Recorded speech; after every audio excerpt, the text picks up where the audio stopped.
Paradigm Shift 2, or When Good News is Bad News.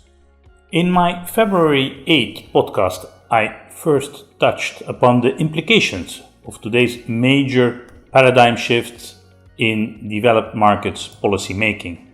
A paradigm shift, let me remind you, is a fundamental change, and the fundamental policy change we are talking about is the abandonment of the rule that inflation must be contained and public budgets must be balanced.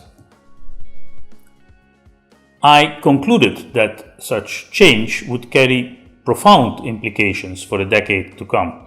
Inflationary pressures would ultimately push up yields, the US dollar would weaken, and the return on all financial assets would come under pressure as the present value of future cash flows would be eroded by higher nominal discount rates.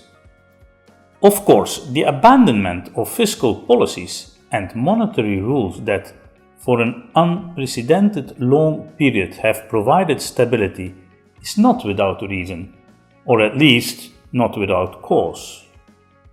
For the impoverishment of the middle class in developed markets can, at least so it seems, no longer be fought without massive fiscal stimulus and central banks willing to accept significant rises in inflation.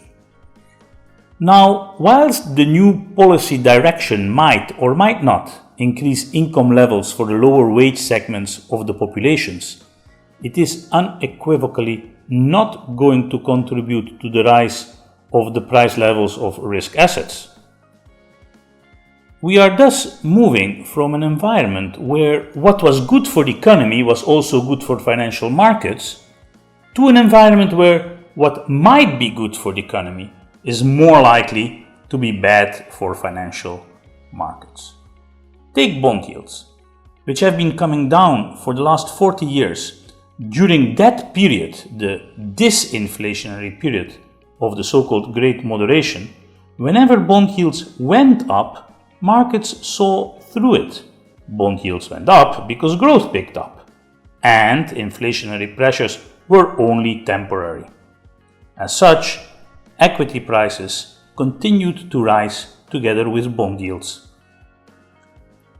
With the prospect of a new and protracted inflationary period, rises in bond yields might still be good news, confirmation that the economy is emerging from the recessionary slump. But what is good for the economy might no longer be good for financial markets, for the emergence from recession will no longer come together with a continuing decline in inflation, as we have been used to for the last 4 decades.